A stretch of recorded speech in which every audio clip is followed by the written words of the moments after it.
నమస్తే, welcome to story board.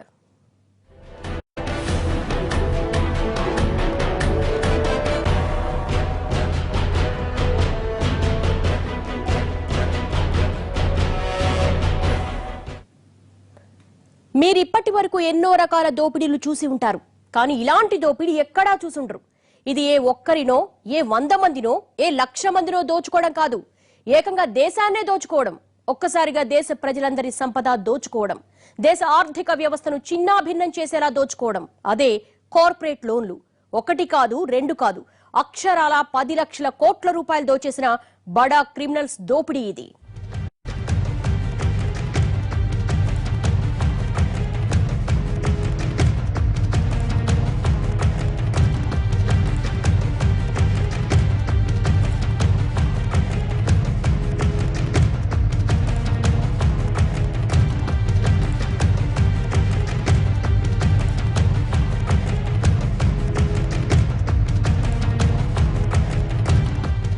బ్యాంకుల్లో 1,00,000 కోట్లు దోచేశారు. ఇదేదో అర్ధరాత్రి బ్యాంకులకు కన్నమేసి చేసిన దోపిడీ కాదు. పబ్లిక్ గా క్రిమినల్స్ కు రెడ్ కార్పెట్ వేసి ఆహ్వానించి మరీ జనం సొమ్మును అప్పగించేసి చేసిన. ఇందులో దేశంలో ఉన్న అన్ని బ్యాంకుల్లో కార్పొరేట్లు దోచేసిన సొమ్మెంతో తెలుసా? అక్షరాల 10 లక్షల కోట్లు. కంట్రీ కార్పొరేట్లు, అవినీతితో రాజీ లేని రాజకీయ నేతలు, రూల్స్ ను ఎలాగైనా మార్చే కిలాడీ బ్యాంకర్లు కలిసి ఆర్బీఐ సాక్షిగా చేసిన ఘరానా దోపిడీ ఇది.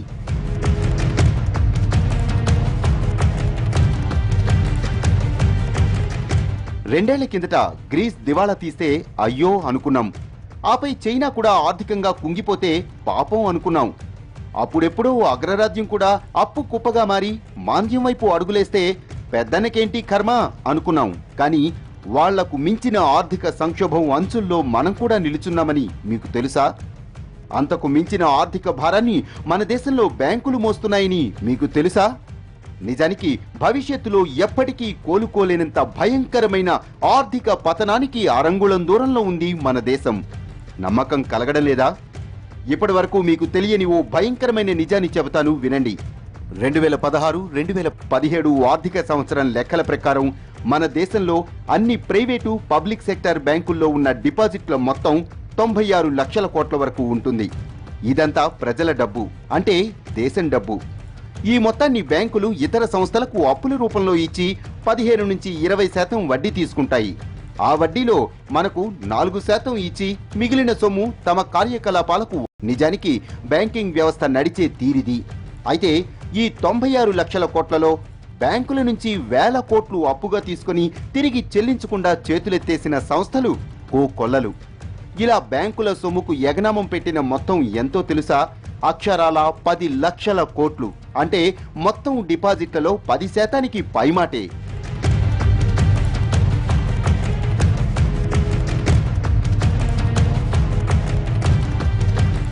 చిన్న చిట్ ఫండ్ కంపెనీ జనాల్ని ముంచేసినా, అగ్రిగోల్డ్ లాంటి సంస్థలు బోటు తిప్పేసినా, చిట్ ఫండ్ సంస్థల్ని నమ్మొద్దు, చిన్న చిన్న బ్యాంకుల వడ్డీలకు ఆశపడొద్దు, ఫైనాన్స్ కంపెనీల బారిన పడొద్దు అంటూ బ్యాంకులు గగ్గోలు పెడతాయి. బ్యాంకుల్ని నమ్మండి, బ్యాంకుల్లో మీ సొమ్ము భద్రంగా ఉంటుంది అంటూ డప్పు కొడతాయి.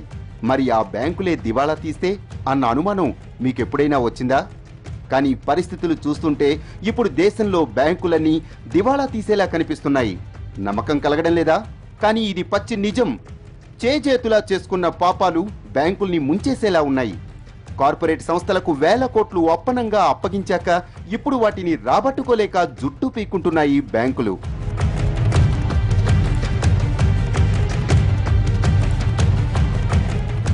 నిన్న మొన్నటి వరకు 9,000 కోట్లు ఎగవేసి ఎంచక్కా లండన్ పారిపోయిన విజయ్ మాల్యా గురించి కథలుగా చెప్పుకున్నాం.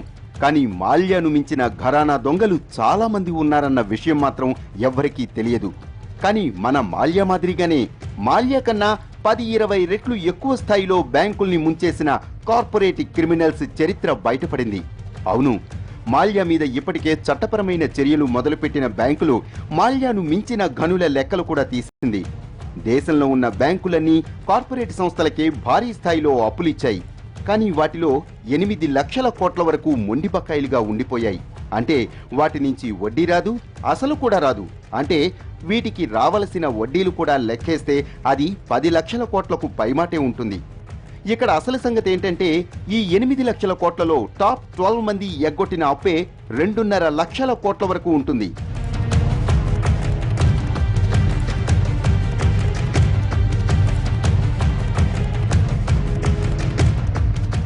ఈ 12 కంపెనీలని ఇప్పుడు డర్టీ డజన్ అంటున్నారు. ఇందులో ఒక్కో కంపెనీ ఎగ్గొట్టిన కార్పొరేట్ లోన్లు వేల కోట్లలో ఉన్నాయి. ఇందులో భూషణ్ స్టీల్ 90,000 కోట్లు, వీడియోకాన్ 58,000 కోట్లు, జేపీ గ్రూప్ 55,000 కోట్లు, ఎస్ఆర్ లిమిటెడ్ 50,000 కోట్లు, జిందాల్ గ్రూప్ 38,000 కోట్లు, అలోక్ ఇండస్ట్రీస్ 25,000 కోట్లు, ఏబీజీ షిప్ యార్డ్ 15,000 కోట్లు, ఆన్టెక్ ఆటో 14,000 కోట్లు, పూంజులాయిడ్ 14,000 కోట్లు, ఎలక్ట్రో స్టీల్ సిటీ 14,000 కోట్లు, అబాన్ హోల్డింగ్స్ 13,000 కోట్లు, మోనోత్ ఇస్పాత్ 12,000 కోట్లు, ప్రయాగ్రాజ్ పవర్ 12,000 కోట్లు, ఎరా ఇన్ఫ్రా గ్రూప్ 10,000 కోట్లు ఉన్నాయి. ఇందులో మొదటి 12 మంది తీసుకున్న లోన్ల మొత్తమే 2.5 లక్షల కోట్ల వరకు ఉంది. ప్రస్తుతానికి ఇవన్నీ మొండి బకాయిలే. అంటే ఈ సంస్థలన్నీ గత కొన్నేళ్లుగా వీటికి వడ్డీలు కానీ వాయిదాలు కానీ కట్టడం లేదన్నమాట.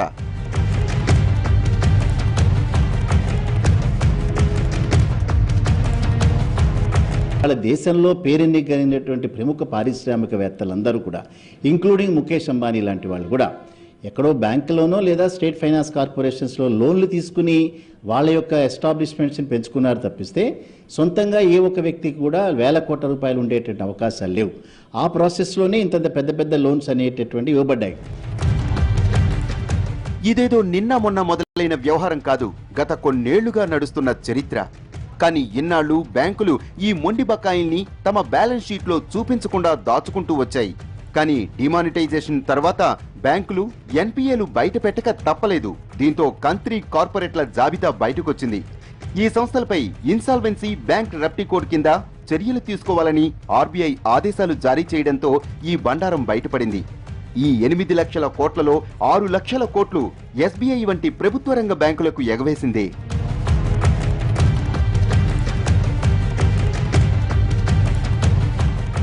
ఈ కంత్రీ కార్పొరేట్ల భరతం పట్టేందుకు ఆర్బీఐ ఓ అడ్వైజరీ కమిటీని రూపొందించింది. ఇందులో ఎక్కువ మంది ఆర్బీఐ స్వతంత్ర సభ్యులే ఉన్నారు. ఈ కమిటీ ఇలాంటి కంత్రీ కార్పొరేటర్ల భరతం పట్టేందుకు సిద్ధమవుతోంది.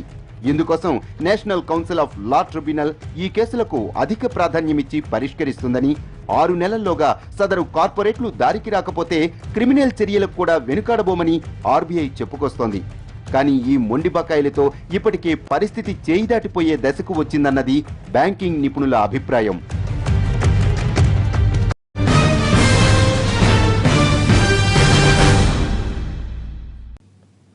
Welcome back. సామాన్యుడు 1 లక్ష రూపాయల లోన్ తీసుకోవాలి అంటే నెలల తరబడి బ్యాంకుల చుట్టూ తిరగాలి, 10లో డాక్యుమెంట్లు సమర్పించుకోవాలి, 100లో సంతకాలు పెట్టాలి. మరి 1 లక్ష రూపాయల లోన్కే ఇంత ప్రొసీజర్ ఉంటే మరి ఇన్ని వేల కోట్ల రూపాయల లోన్లు ఇవ్వడానికి ఇంకెన్ని రూల్స్ పాటించి ఉంటారో అనుకుంటున్నారు కదా? అయితే వినండి, మన దేశంలో 1 లక్ష రూపాయల లోన్ కన్నా 100 కోట్ల లోన్ ఈజీగా దొరికేస్తుంది. 1000 కోట్లు ఇంకా ఈజీగా దొరికేస్తాయి. అదెలా అనుకుంటున్నారా? అప్పిచ్చువాడు వైద్యుడు, ఎప్పుడూ పారే ఏరు బ్రాహ్మణుడు ఉన్న ఊర్లోనే ఉండమన్నారు పెద్దలు. అంటే ఎవరికి ఎప్పుడు ఏ అవసరం వచ్చినా అప్పు ఇచ్చేవాడు ఒకడు ఉండాలన్నది ఆ పద్య సారాంశం. అంటే అవసరం ఎప్పుడొస్తుందో తెలియదు కాబట్టి అప్పు ఇచ్చేవాడు ఒకడు ఉండాలన్నది విషయం. కానీ మన కంత్రీ కార్పొరేట్లు ఇదే విషయాన్ని కాస్తంత మార్చి అప్లై చేస్తున్నారు. అప్పులిచ్చేవాడు ఉన్నాడు కాబట్టి అవసరం లేకపోయినా 1000 కోట్లు కార్పొరేట్ లోన్ల పేరుతో తీసుకొని శాంతం ఆ సొమ్మును మింగేసి చివరికి చేతులెత్తేస్తున్నారు. అడిగేవాడు లేడన్న ధైర్యంతో, రాజకీయ నాయకుల అండదండలతో, బ్యాంకు అధికారుల వెన్నుదన్నుతో ఏకంగా 1000 కోట్లు మింగేస్తున్నారు.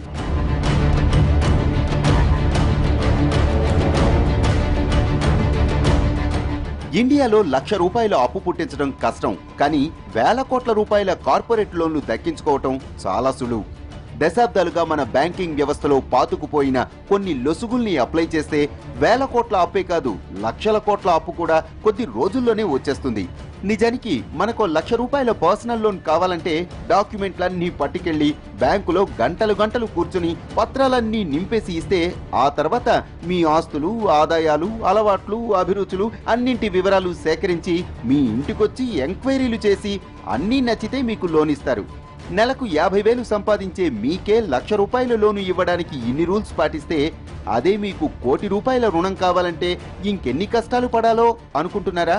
అయితే మీరు లోన్లో కాలేసినట్లే. ఎందుకంటే మీకు 100 కోట్లకు మించిన పెద్ద రుణాలు కావాలంటే జస్ట్ వారం 10 రోజుల్లో వచ్చేస్తాయి. ఓ ప్రాజెక్ట్ రిపోర్టు, దానితో పాటు ఓ రాజకీయ నేత సిఫార్సు, ఆపై బ్యాంకర్లో ఓ 4 మాటలు మాట్లాడితే చాలు 100 కోట్లు కాదు 1,00,000 కోట్లైనా. పేద ప్రజల యొక్క రూపాయి కూడబెట్టి దాచుకున్నటువంటి సొమ్ములు బ్యాంకులో వేస్తే వీటన్నిటినీ కూడా మూటగట్టి పెద్ద మొత్తంలో ఈ మూటలన్నిటినీ కూడా పెద్ద వాళ్ళకి కట్టబెట్టడం అనేది చాలా దుర్మార్గమైనటువంటిది. ఇది ఒక దారుణమైనటువంటి అవ్యవస్థ. ఈ అవ్యవస్థ ఇంతకు మించినటువంటిది ఇదో రకమైనటువంటి దోపిడీ చెప్పాలంటే. అంటే దోపిడీ విధానానికి బ్యాంకులు మధ్యవర్తిత్వం వహిస్తున్నాయి అనేది స్పష్టంగా చెప్పాలి. పేద ప్రజలు రూపాయిగా బ్యాంకులో దాచుకునేటువంటి డబ్బుల్ని వీటన్నిటినీ కూడా బ్యాంకులు మూటగొట్టి ఈ మూటల్ని పెద్దవాళ్ళకి ఇస్తున్నాయంటే దోపిడీ విధానానికి బ్యాంకులు మధ్యవర్తిత్వం వహిస్తున్నాయి. ఇది చెప్పాలి. నమ్మశక్యంగా లేకపోయినా ఇది మాత్రం నిజం.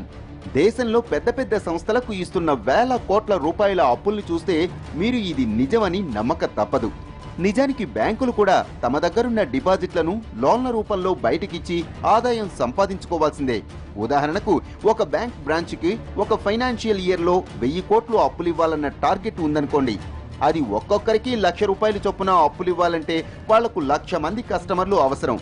కానీ అదే 1000 కోట్లలో 100 కోట్లు ఒక్కొక్కరికి కార్పొరేట్ లోన్గా ఇస్తే జస్ట్ 10 మంది చాలు. దీనికోసం పెద్దగా కష్టపడాల్సిన అవసరం కూడా లేదు. అందుకే బ్యాంకులు మొదటి దారిలో 1,00,000 మందిని వెతుక్కోవటం కన్నా అడ్డదారిలో ఆ 10 మందికి కార్పొరేట్ లోన్లు కట్టబెట్టేస్తున్నారు. ఈ సంగతి తెలిసి కార్పొరేట్లు కూడా అడ్డదారుల్లోనే వేల కోట్లు నొక్కేస్తున్నారు. First diversion of the funds. ఏ ఉద్దేశం కోసం అయితే లోన్స్ తీసుకున్నారో ఆ ఉద్దేశాన్ని నెరవేర్చకుండా వేరే ఉద్దేశాన్ని కనుక ఫండ్స్ మళ్లించిన రోజున తప్పనిసరిగా ఆ కంపెనీ ఫెయిల్ అయ్యేటటువంటి అవకాశాలు ఉంటాయి. అంటే ఎండ్ యూస్ తీసుకున్నటువంటి మనీని ఆ పర్పస్ కోసం ఉపయోగించకపోవటం అనేది. సెకండ్ థింగ్, కంటిన్యూస్గా బ్యాలెన్స్ షీట్స్ని ఫాలో చేస్తూ బ్యాంకులు ఏవైతే రుణాలు ఇచ్చినాయో అవసరమైన పక్షంలో మరింత రుణాలు ఇచ్చి వాళ్ళని బెయిల్అవుట్ చేసే కార్యక్రమాలు చేయాలి తప్పిస్తే ఇచ్చినటువంటి రుణం రాబట్టుకునేంత వరకు కూడా ఈ 90 రోజులు అనేటువంటి నిబంధన, ఇవాళ ఈ 90 రోజుల నిబంధన కూడా మార్చేటటువంటి అవకాశాలని ప్రభుత్వాలు పరిశీలిస్తున్నాయి. ఎందుకంటే ప్రపంచవ్యాప్తంగా ఎన్పిఏ నామ్స్లో 90 రోజులు అనేటటువంటిది ఒక యాక్సెప్టెడ్ రూల్ అయినా కూడా భారతదేశంలో ఇది పనికిరాదనేటటువంటి వాదన అనేక మంది ఇండస్ట్రీ. తాజాగా బయటపడ్డ డర్టీ డజన్లో అన్ని పెద్ద కార్పొరేట్ సంస్థలే. ఇందులో చాలా వరకు స్టీల్ ఫ్యాక్టరీలే ఉన్నాయి. ఇలాంటి సంస్థలకు కార్పొరేట్ లోన్లు సంపాదించుకోవటం, వాటిని ఎగ్గొట్టడం చాలా ఈజీ. కొన్ని సంస్థలు కేవలం బ్యాంకుల్ని ముంచాలన్న ఉద్దేశంతోనే కార్పొరేట్ లోన్లు తీసుకుంటాయి. ఇందులో కొన్నిసార్లు బ్యాంకర్ల ప్రమేయంతోనే కొన్ని లోన్లు దోచుకుంటారు. ఉదాహరణకు డర్టీ డజన్లో ఉన్న సంస్థలన్నీ అప్పటికే పారిశ్రామికంగా పాతుకుపోయిన సంస్థలు. తమ పాత సంస్థల ఆదాయాలు, బ్యాలెన్స్ షీట్లను భారీగా చూపించి కొత్త ప్రాజెక్టుల కోసం కార్పొరేట్ లోన్లకు అప్లై చేస్తాయి. ఇందులో ముందుగానే బ్యాలెన్స్ షీట్లు, ఇతర ఆదాయం డాక్యుమెంట్లు అన్నింటిలోనూ అంకెలు తారుమారు చేసి కొన్నిసార్లు నకిలీ వ్యక్తుల పేర్ల మీద కార్పొరేట్ లోన్లకు అప్లై చేస్తారు. మరికొన్నిసార్లు లేని ఆస్తుల్ని ఇస్తాయి. నిజానికి ఇలాంటి కార్పొరేట్ లోన్ల మంజూరులో దాదాపు 90% వరకు బ్యాంకర్ల ప్రమేయం ఉంటుంది. కొన్నిసార్లు వాళ్లకు వాటాలు, ముడుపులు కూడా భారీగా ముడతాయి. ఇక రాజకీయ నాయకుల ప్రమేయం ఉంటే ఇన్ని పత్రాలు కూడా అక్కర్లేకుండానే లోన్లు నడుచుకుంటూ. ఇప్పుడు బడాక ఉదాహరణకి మనం మాల్యాన్ని కానీ తీసుకున్నట్టయితే అది పిఎంఓ ఆఫీస్ నుంచే లేఖ వెళ్ళింది రికమెండేషన్ లోన్ ఇవ్వాలని చెప్పి. కాబట్టి చాలా స్పష్టంగా మనకి పెద్ద లోన్లు ఎక్కడైతే తీసుకున్నారో అక్కడ రాజకీయ జోక్యం చాలా స్పష్టంగా ఉన్నట్టు మనకి తెలుస్తుంది. కాబట్టి రాజకీయ జోక్యం ఉంటే కానీ ఇంత పెద్ద ఎత్తున లోన్ ఇవ్వటం, దాన్ని ఎగ్గొట్టడం అనేది జరగదు. కాబట్టి రాజకీయ జోక్యాన్ని తప్పనిసరిగా తగ్గించాల్సినటువంటి అవసరం ఉంది. బ్యాంకులకు పూర్తి అటానమీ ఇవ్వాలి. బ్యాంకు అధికారులు కూడా ఉన్నట్టయితే వారికి సరైనటువంటి శిక్ష పడాలి. ముఖ్యంగా ఎవరైతే లోన్లు ఎగ్గొడుతున్నారో నాన్ పెర్ఫార్మింగ్ అసెట్స్ ఇప్పుడు దాదాపు 8-9 లక్షల కోట్లు కేవలం 12 మంది ద్వారానే జరిగిందనడం నిజంగా ఎంత పెద్ద ఎత్తున జరిగిందన్నది మనకు తెలుస్తోంది. ఉదాహరణకు ఓ సంస్థ ఇలాగే నకిలీ డాక్యుమెంట్లతో 1000 కోట్లు అప్పు తీసుకుందనుకుందాం. అందులో 100 కోట్ల వరకు ముడుపులకే వెళుతుంది. మిగిలిన 900 కోట్లను సదరు సంస్థలు చాలా తెలివిగా ఇతర సంస్థల్లోనికి మళ్లించేస్తాయి. అందులో ఓ 100-200 కోట్లు మాత్రమే సదరు ప్రాజెక్టులో పెడతారు. మిగిలిన 800 కోట్లు కార్పొరేట్లతో సహా అంతా మింగేస్తారు. ఈ 200 కోట్లలో ఓ ఏడాది పాటు వాయిదాలు వడ్డీలు కడతారు. ఆపై ప్రాజెక్టులో నష్టాలు వచ్చాయని చేతులెత్తేస్తారు. నిజానికి ఇలా జరుగుతుందని బ్యాంకులకు కూడా తెలుసు కాబట్టి వాళ్ళు కూడా సదరు సంస్థకు పద్ధతి ప్రకారమే నష్టం వచ్చిందని రికార్డుల్లో రాసుకుంటారు. మన దేశంలో బ్యాంకులకు 9,000 కోట్లు ఎగవేసిన విజయ్ మాల్యా చేసింది ఇదే. అప్పటికే యూబీ గ్రూప్ అధినేతగా ఉన్న మాల్యా కింగ్ఫిషర్ ఎయిర్లైన్స్ కోసం బ్యాంకుల నుంచి 6,900 కోట్లు అప్పు తీసుకున్నారు. ఈ డబ్బును తెలివిగా మిగిలిన గ్రూప్స్లోనికి మళ్లించాడు. ఓ 2,000 కోట్లు పెట్టి పాత డెక్కన్ విమానాలు కొని వాటికి రంగులేసి ఓ 2 ఏళ్ల పాటు తిప్పాడు. ఆఖరికి ఉద్యోగులకు జీతాలు కూడా ఇవ్వకుండా ఏడిపించి చివరికి నష్టాలొచ్చాయని చేతులెత్తేశాడు.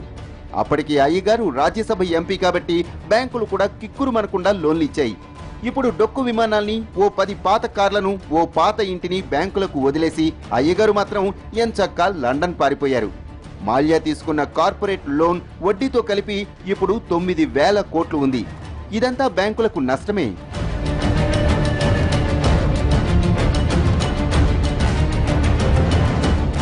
ఇలా ఒక్క మాల్యానే కాదు, రాజకీయ నాయకుల ప్రోద్బలంతో కొందరు, కార్పొరేట్ కంపెనీల అండదండలతో మరికొందరు, బ్యాంకర్లతో కుమ్మక్కై ఇంకొందరు 100,000 కోట్లు మింగేశారు. అదంతా ఇప్పుడు ఒక్కసారిగా బయటపడింది. మొత్తంగా ఇప్పటి వరకు దేశంలో ఉన్న కార్పొరేట్ మొండి బకాయిలే 8 లక్షల కోట్ల వరకు ఉంది. ఇక 1,10 కోట్ల లోన్లు కూడా లెక్కేస్తే ఆ మొత్తం 10 లక్షల కోట్ల వరకు ఉంటుందని అంచనా.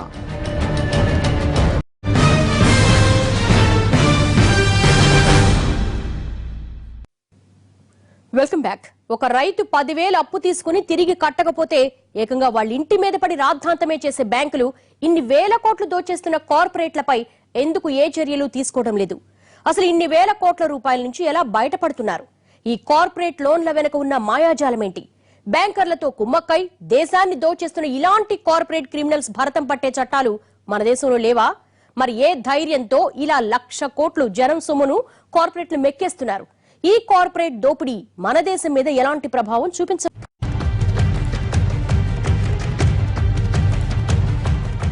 మనలో ఎవరు లోను తీసుకున్నా దాన్ని వాయిదాల్లో తిరిగి చెల్లించాలన్న ఉద్దేశంతోనే తీసుకుంటాం. కానీ వేల కోట్ల కార్పొరేట్ లోన్లు తీసుకునే బడాబాబులు మాత్రం తిరిగి కట్టక్కర్లేదన్న పక్కా ఉద్దేశంతోనే లోన్లు తీసుకుంటున్నారు. అధికార బలాన్ని, రాజకీయ పలుకుబడిని ఉపయోగించుకొని బ్యాంకర్లతో ఒప్పందాలు కుదుర్చుకొని లోను వచ్చాక వాటాలు పంచుకొని ఆపై సగానికి పైగా లోన్లు మింగేసి చివరికి చేతులెత్తేస్తున్నారు. నిజానికి కొన్ని లోన్లు తిరిగి రావని తెలిసినా సరే కాసులకు కక్కుర్తిపడి చాలా మంది బ్యాంకర్లు కార్పొరేటర్లకు లోన్లు మంజూరు చేస్తున్నారు. మరికొందరు కార్పొరేట్లు తీసుకున్న 100 కోట్లు ఎగ్గొట్టినా చివరికి బ్యాంకులే తమ కాళ్లబేరానికి వస్తాయన్న ధీమాతో అడ్డదారుల్లో అందిన కాడికి దోచుకుంటున్నాయి.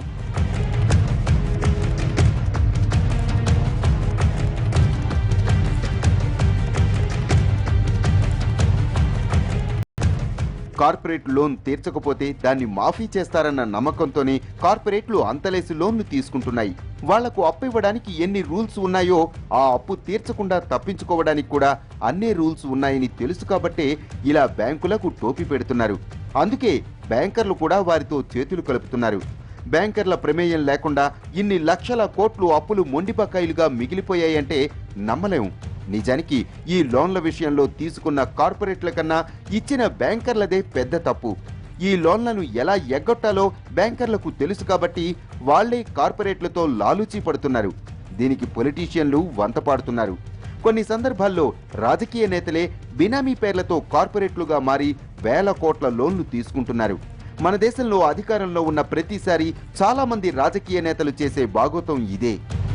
చిన్న వ్యక్తులు కానీ అప్పులు కానీ తీసుకున్నట్టయితే వెంటనే మనకి పేమెంట్ పైన చాలా ఒత్తిడి తీసుకొస్తారు.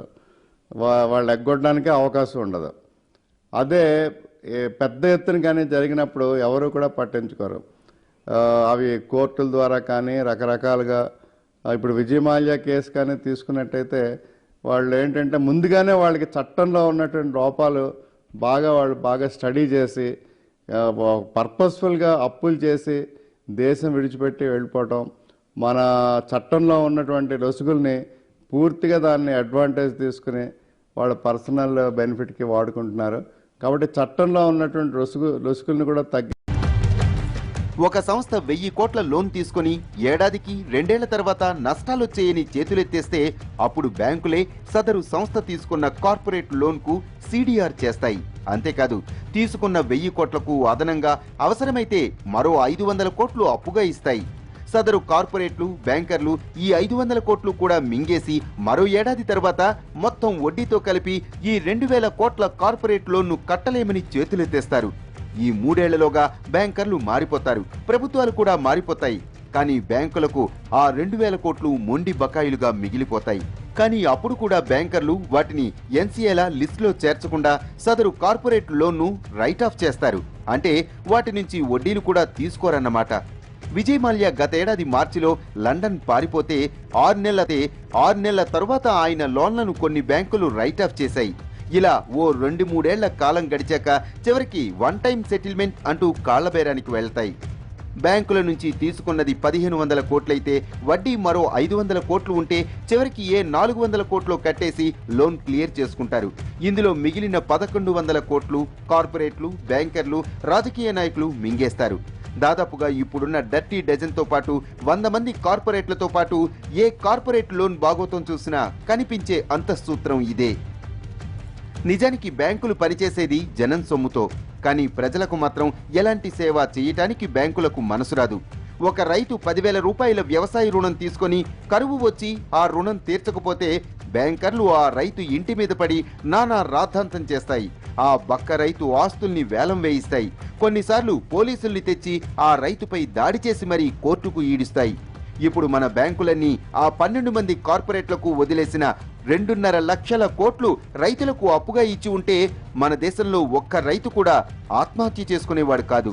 బ్యాంకులన్నీ వదిలేయడానికి రెడీగా ఉన్న ఆ 8 లక్షల కోట్ల మొండి బకాయిల్ని నిజంగా పరిశ్రమల స్థాపనకు వినియోగించి ఉంటే ఎప్పుడో మన దేశం అగ్రరాజ్యమైపోయేది. కానీ మన బ్యాంకులు జనం కోసం పనిచేయవు, రైతుల కోసం పనిచేయవు. రైతులకు వ్యవసాయ రుణం ఇచ్చిన ఒక్క ప్రైవేటు బ్యాంకైనా మన దేశంలో ఉందా?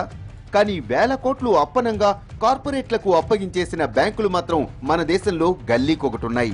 పేపర్స్ ఉండి వాటిని ఎలా ఎగ్జిక్యూట్ చేయాలో తెలియనటువంటి మధ్యతరగతి వ్యక్తుల్ని, రైతుల్ని, నిరుద్యోగులు వీళ్ళు బ్యాంకులకు వెళ్తే వాళ్ళని కస్టమర్ ఈజ్ అవర్ గాడ్ అని బోర్డు అయితే పెడతారు, కానీ డాగ్ కంటే కూడా హీనంగా వాళ్ళని ట్రీట్ చేస్తారు. అదే ఒక మోసగాడు, ఆర్థిక నేరగాడు పెద్ద స్థాయిలో కోట్ల రూపాయల కోసం వెళితే వాడికి 10 నిమిషాలకి వాడికి కావలసినటువంటి కూల్ డ్రింక్స్ వస్తాయి, కాఫీ టీలు వస్తాయి, బ్రహ్మాండమైనటువంటి చైర్స్ ఆఫర్ చేస్తారు. అసలు వాడు బ్యాంకుకి ఎక్కువసార్లు రాకుండా అన్నీ ఇంటికి పంపించి ఏజెంట్స్ని వీళ్ళే దగ్గరుండి చేసి ఇదంతా నువ్వు దోచుకెళ్ళవయా, నువ్వు దాచుకో, మా తిప్పలు మేము పడతాం, మా వాటా మాకు పడిస్తే చాలన్న రీతిలో బ్యాంకింగ్ వ్యవస్థను తూట్లు పడిచిన సంఘటనలు అనేక ఉన్నాయి. ఈ భారతదేశంలో చూసుకున్నట్లయితే 100,000 కోట్ల రూపాయలు ఏ రకంగా తినేశారనేది, అలాగే రైతులని ముక్కుపిండి వసూలు చేసిన సంఘటన, చట్టాలు ఆర్థిక నేరగాళ్ళని శిక్షించేటువంటి చట్టాలు, కొత్త చట్టాలు తేవాల్సినటువంటి అవసరం ఉంది. ఒక వ్యక్తిని హత్య చేస్తే ఈ ఎంత ప్రమాదమో అదే రకంగా ఆర్థిక వ్యవస్థని హత్య చేసేటువంటి పరిస్థితి ఇది. ఆర్థిక వ్యవస్థను హత్య చేయటంగా దీన్ని పరిగణించి వీళ్ళకి కఠినమైనటువంటి శిక్షలు విధించినప్పుడు మాత్రమే ఆర్థిక నేరాలు అనేటువంటివి కంట్రోల్ అవుతాయి. వచ్చేస్తున్నారు ఇప్పుడు, కానీ వాటిని తిరిగి రాబట్టుకోలేకపోతే భవిష్యత్తులో భారత ఆర్థిక వ్యవస్థ కుప్పకూలే ప్రమాదం లేకపోలేదు.